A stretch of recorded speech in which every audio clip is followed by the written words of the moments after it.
Bienvenidos sean todos ustedes a nuestro podcast sobre la industria de Hollywood, la inclusión étnica reciente y las plataformas de streaming.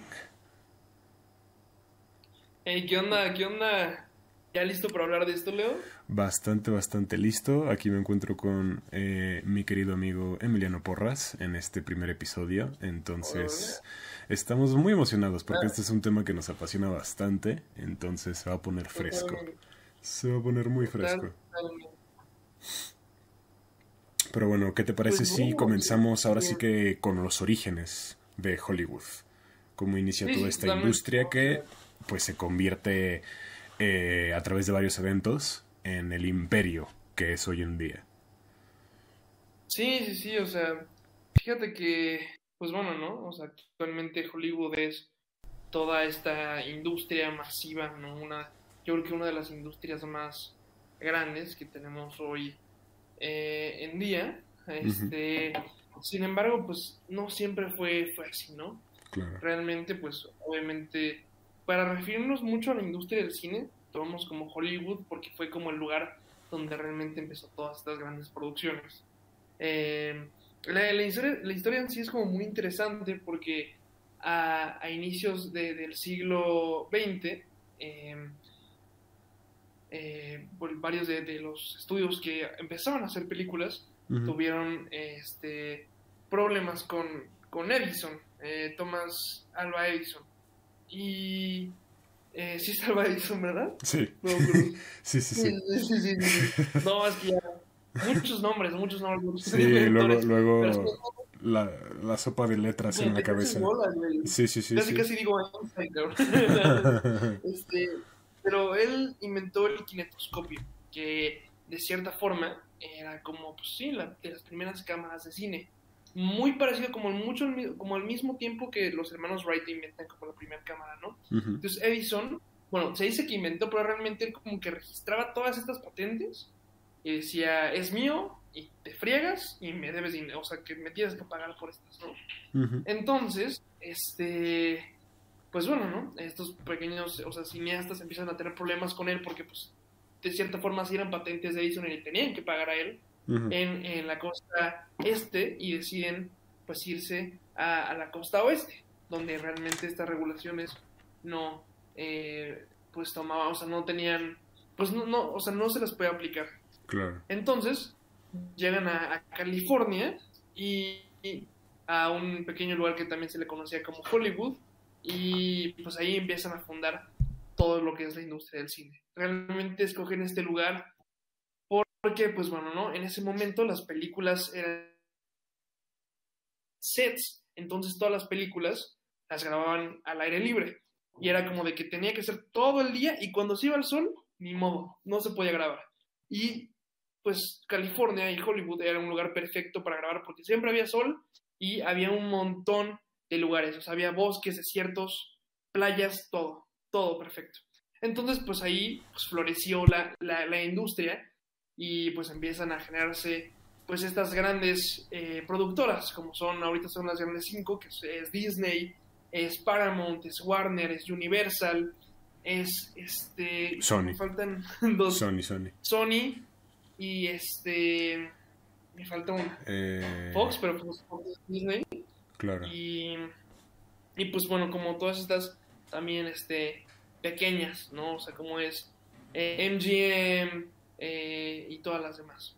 Y pues va floreciendo, ¿no? Y creo que es muy interesante porque es una industria que siempre está cambiando. Siempre está cambiando. Empieza siendo cine mudo, poco a poco, pues se consigue pues combinar tanto, bueno, captar como el sonido y entonces pues logran combinar el sonido con las películas y cambia completamente la industria para siempre. Se despiden un montón de actores porque aunque eran, había actores guapos y actrices hermosas, pero tenían voces de la patada. Y creo que una película que justo, exactamente. Pues, o sea, mucho es Babylon, ¿no, Leo? O sea, esa que se hace unos cuantos meses. Un peliculón que justo toca, vaya, lo que tú comentas, de que muchos son como cara bonita pero tenían mala voz, pero no solo el tema de tener buena o mala voz, sino el inexperticio que tienen al momento de ya interpretar con diálogos. Eso es algo que siento que la película toca muy bien y que pues sí te puedes imaginar cómo fue en la vida real, ¿no? O sea, ese impacto de decir, madres, ahora, o sea, yo estoy acostumbrado a solo mostrar mi cara y ahora sí que posar frente a la cámara y ahora que ya tengo que hacer una interpretación mucho más profunda, pues como que de dónde. Entonces sí, ese primer impacto es muy interesante. Totalmente, y pues así va cambiando la industria, ¿no? Y pues ya se generan estas películas con audio y se vuelve algo masivo. Y creo que lo curioso ahí es que al mismo tiempo en que empieza como a florecer Hollywood, es la época del cine de oro mexicano. Y México producía joyas increíbles en el cine y era potencia mundial. Y algo muy diferente a lo que pasa hoy en día, ¿no? Lamentablemente la decadencia del cine de México, el cine mexicano es, pues no sé, es muy triste, pero en ese momento se daban un tú por tú a ver quién, o sea, quién producía mejores proyectos. Y pues ahí, o sea, como que Hollywood empieza a ser como esta capital, o sea, se junta porque al inicio Los Ángeles y Hollywood eran lugares separados, no estaban como tan cerca, y cuando se empieza a hacer esta como super ciudad, pues se juntan. Y entonces Los Ángeles se vuelve como la capital del entretenimiento y todos los estudios se ponen ahí y empieza a ser esta industria impresionante, ¿no? Salen los cines y todo y se vuelve la capital del cine. Como Cinépolis. Ya, exacto, como Cinépolis. Y ya, o sea, siento que, pues a ver, ahorita si piensas en cine, piensas en Hollywood, ¿no? O sea, piensas de que, pues todo se graba en Los Ángeles. Claro. Pero lo curioso es que mientras han pasado los años, realmente ahora películas que vemos en el cine, como, a ver, blockbusters como, no sé, Guardianes de la Galaxia, volumen 3 que acaba de salir, o incluso Babylon que vimos hace unos meses, Top Gun de hace un año, incluso hasta películas animadas, ¿sabes? O sea, de que todo eso, de películas tanto animadas como live action se producían en Hollywood. Y ahora las animadas tienen como su centro mucho en Canadá, no es donde editan, o sea, como animan todo. Ahora las películas se filman tanto en Vancouver como en Atlanta, que ahora es el estudio más grande, es el de Pinewood Studio, y ahora es donde graban ahí. Y es justo porque pues también les salen mucho más barato las grabaciones. Claro. Entonces realmente ya en Hollywood pues no se graba mucho. Se ha ido expandiendo, ¿no? Claro. Ajá, exacto. Entonces ahora es más como, ¿sabes qué? Siento que Hollywood es más como una idea, ¿sabes? Sí. Que más bien de tanto el lugar.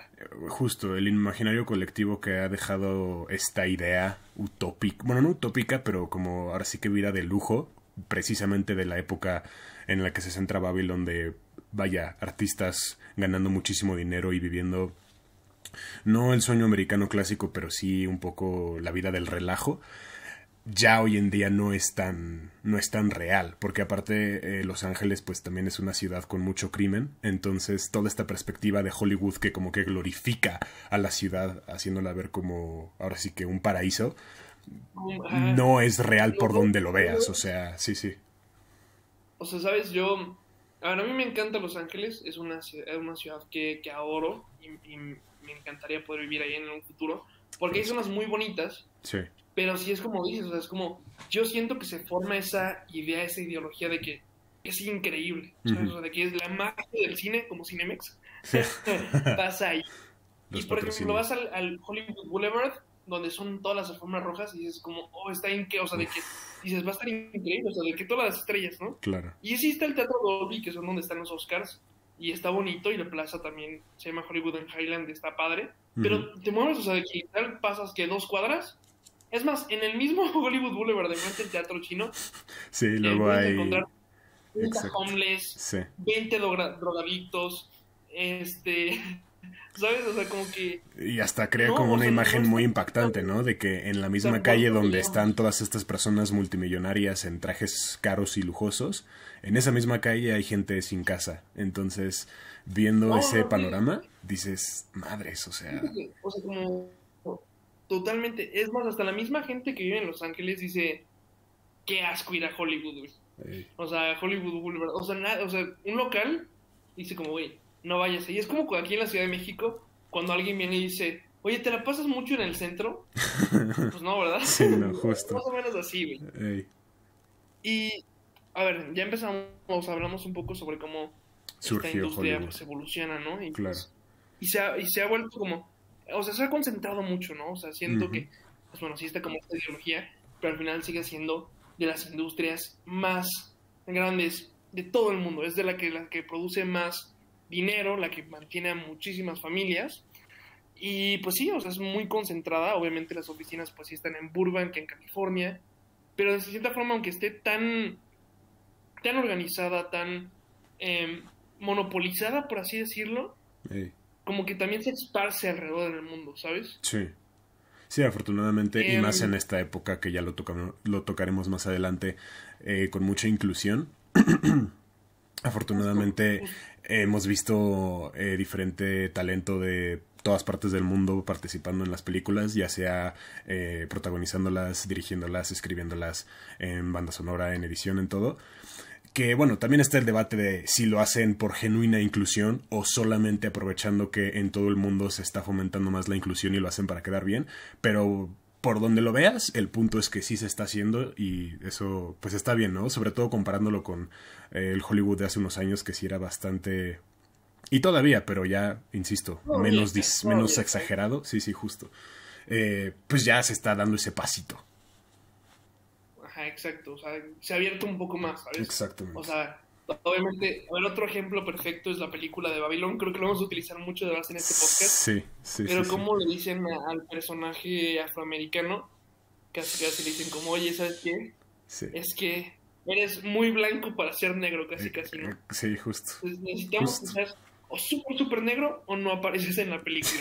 Y lo hacen ponerle como caucho y todo. Ey, Lo cual era súper extremadamente racista, ¿sabes? claro. Y era como, pues tú sirves para...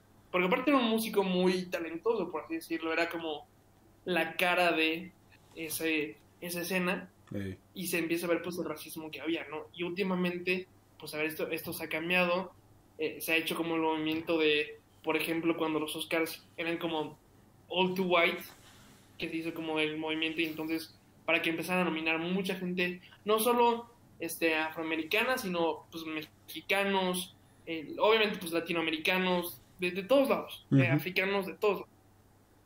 Y pues sí, o sea, como tú dices, se ha abierto mucho esto, ¿no? Obviamente, pues también siento que viene con polémicas, exactamente. eh, porque, pues bueno, ¿no? O sea, ahora surge el término de inclusión forzada, ¿no? Ujú, Que hemos visto la muy famosa reciente inclusión como forzada.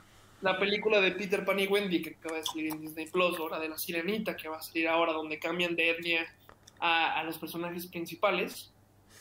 Pues no sé, o sea, por un lado dices, bueno, está bien que tengan, o sea, que se vea más la diversidad cultural que hay en el mundo, Claro. pero surge el debate, es como, ¿lo hacen de la manera correcta? Es que ese es el tema.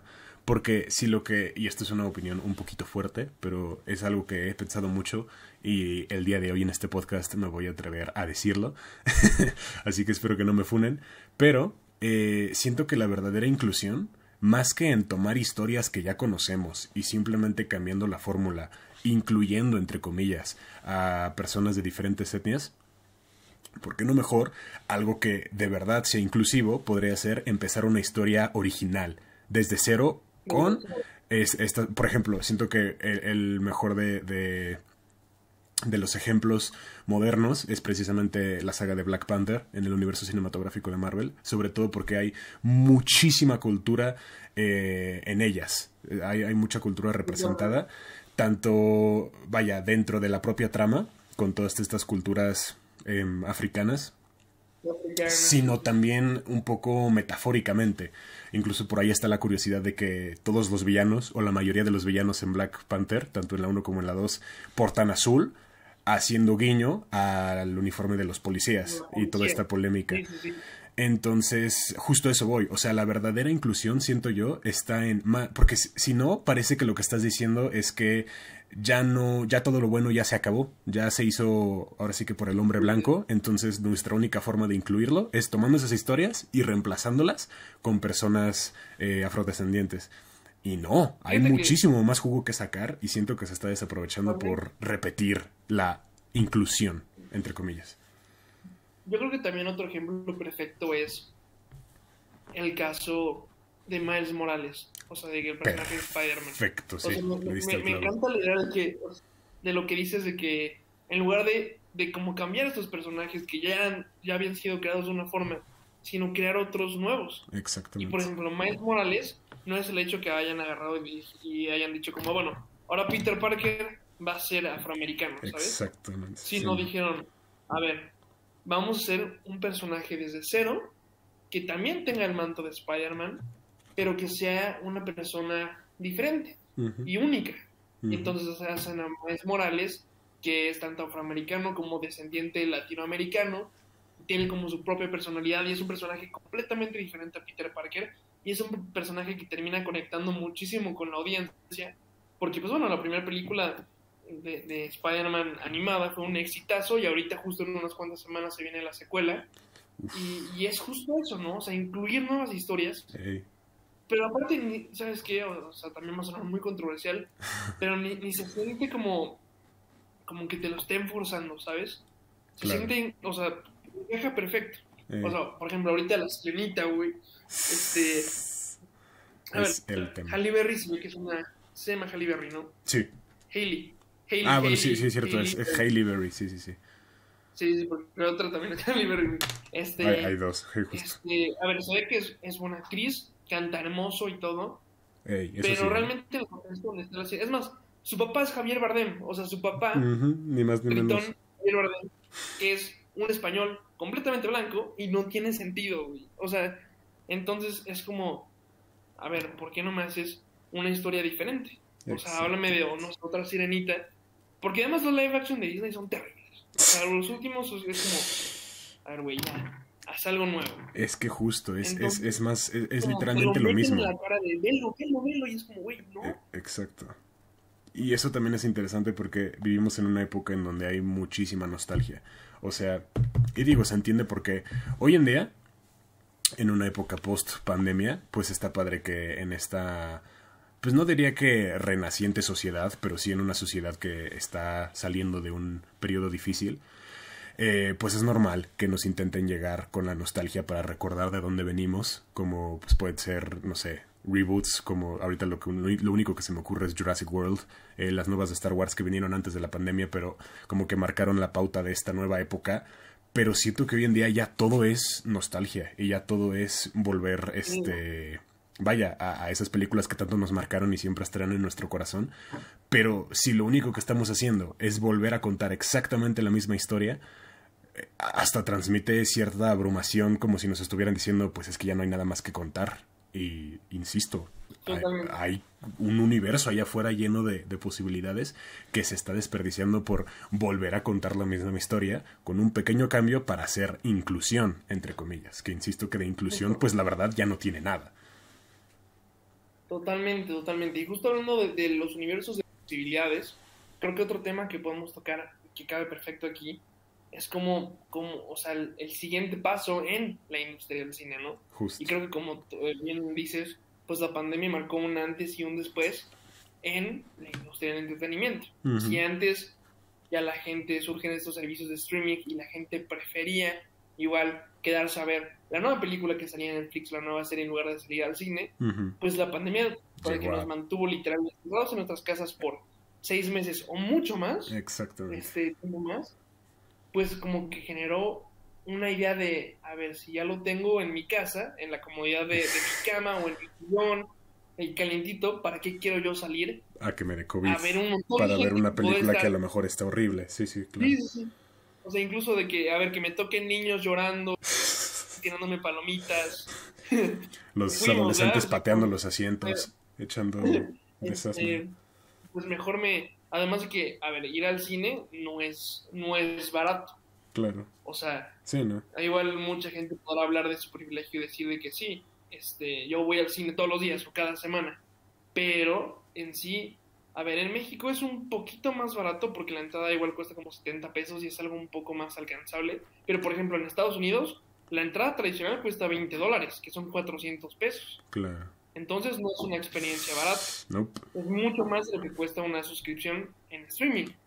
Entonces ahora es, pues, cómo les está comiendo el mandado estas nuevas plataformas. Sí, porque aparte vas y no es como que solo vayas a comprar el boleto, ¿sabes? Obviamente viene todo lo de las comidas, que siento que ahí también incluso se duplica o triplica el precio, pero pues la verdad, lo ya mencionado, es parte de porque al fin y al cabo vas para disfrutar de una experiencia, que yo eso me mantengo y me mantendré por siempre. Es como Starbucks. Justo, sí, justo. Todo el entorno hace una experiencia que jamás se verá superada por alguna plataforma. Totalmente, ¿no? O sea, creo que, o sea, muchas veces en comidas familiares este tema ha salido y tengo tíos que dicen como, no, es que sabes que el cine ya se va a morir y ya solo va a ser Netflix y todas sus copias, ¿no? Y otros que dicen como que no, o sea, va a seguir. Y yo, si te digo mi perspectiva, yo creo que al final, pues a ver, el cine va a seguir estando ahí. Claro. Hay ejemplos como Top Gun, ¿no? Que nos muestran, o últimamente, a ver, Spider-Man No Way Home, o Mario, por ejemplo, que salió hace unas semanas, que nos muestran que, a ver, el cine sigue estando ahí, que sigue, o sea, de que va resurgiendo después de la pandemia y todos estos problemas que tuvo, pero se va a quedar para ir para rato, porque al final hay para cada público, ¿no? El mercado de la industria de entretenimiento es grandísimo. Hay gente que pueda crecer, preferir como no, ¿sabes qué? Yo prefiero ver películas en mi casa, me espero que la película salga en digital y la rento o la compro, y otra gente que diga como, pues ¿sabes qué?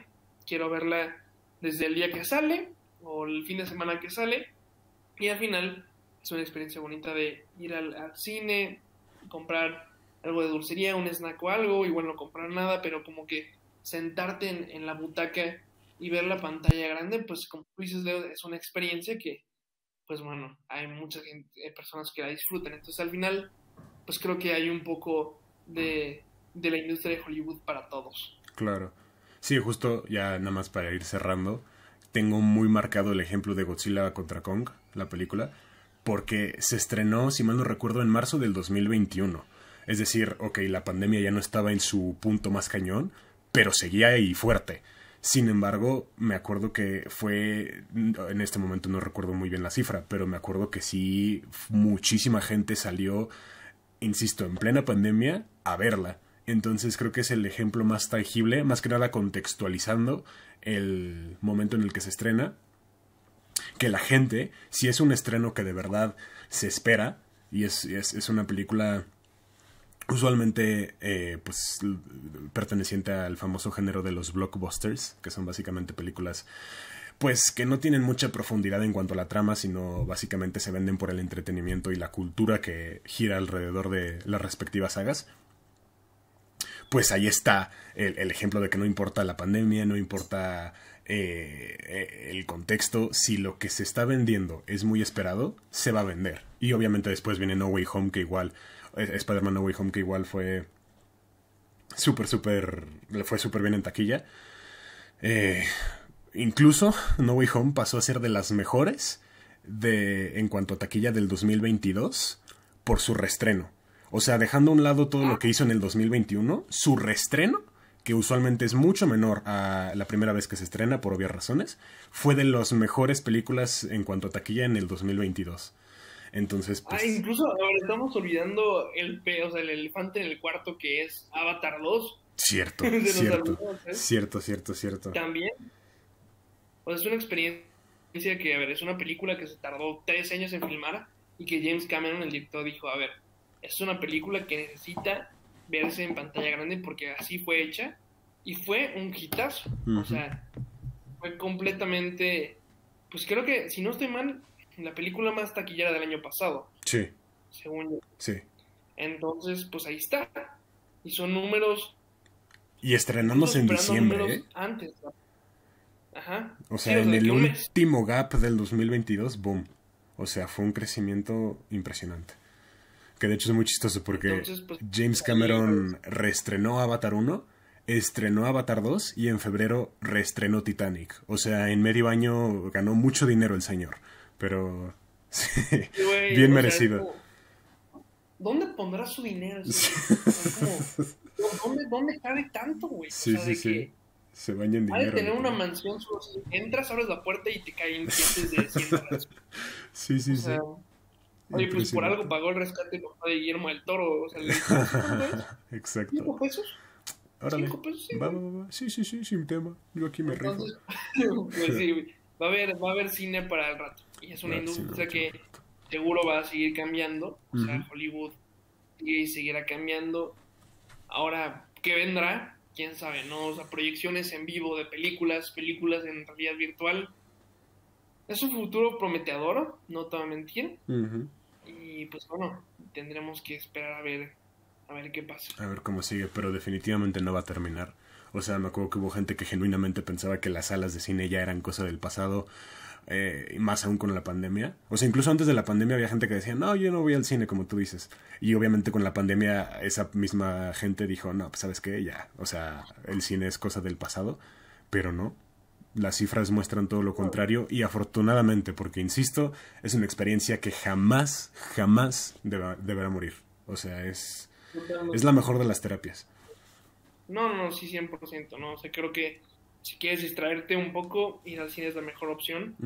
Y de todas maneras, no sé, o sea, de que yo siento muy bonito cuando voy a ver una película que me emociona y estoy rodeado de gente que también se muere de ganas por verla y quiero escuchar las reacciones de los demás. Es genial. O sea, ahorita justo me pasó con Guardianes de la Galaxia Volumen 3, que era una experiencia que realmente no vivía desde antes de la pandemia. O sea, por ejemplo, Avengers Endgame fue el verla con toda esta gente que estaba igual de emocionada que yo, que gritaba y todo. Sí, fue como... De esas pocas veces donde los cines, una sala de cine se convierte en un estadio de fútbol, de tanto grito. Totalmente. Es una euforia única. Y eso nunca... con Netflix, Disney Plus, HBO Max, Paramount Plus, Hulu, cualquier cosa, no creo que cualquier plataforma de streaming que te quieran sacar no va a superar. Sí, no. O sea, a lo mejor puedes llorar, puedes gritar, puedes así sentir la emoción, pero no es como que te pongas a gritar como loco tú solo en tu casa, ¿sabes? O sea, eso es por precisamente las emociones colectivas que se generan en una sala de cine por todas las personas que están sintiendo lo mismo. Sí. Entonces, pues bueno, creo que ya nos extendimos un poco más. Un poquito más. Pero estuvo completo. Estuvo muy completo. Es un tema que nos apasiona. Entonces, como pueden ver, podríamos estar aquí hablando 5 horas, 7 horas Fácil de este tema. Porque ya lo hemos hecho. Sí, de hecho. Pero hoy sí quiero dormir. Entonces... Pero pues bueno, sí, precisamente hasta aquí llega el podcast de El Desarrollo de Hollywood. Y vaya todo el tema de la inclusión étnica reciente en las plataformas de streaming. Y pues sí, espero que lo hayan disfrutado muchísimo, que se hayan informado un poco de toda la situación. Y si ya lo sabían, que se hayan entretenido escuchándonos hablar de esto. Y nada, ¿tienes unas últimas palabras antes de terminar esto, compañero? Sí, mis últimas palabras son... vayan al cine. Exacto. No se me ocurrió algo más. ¿Qué forma? Como Alex Montiel, nos vemos en el cine. Sí, vayan a ver Guardianes de la Galaxia Volumen 3. Vayan a verlo. Es una joya. Una obra maestra. Muy buena. Sí. Definitivamente Disney no me pagó para hacer esta mención. Claramente. Claramente, wink, wink. Y sí, guiño, guiño. Guiño, guiño. Pero pues bueno, hasta aquí lo vamos a dejar. Muchísimas gracias y nos vemos en la próxima. Bye, bye. Bye, bye.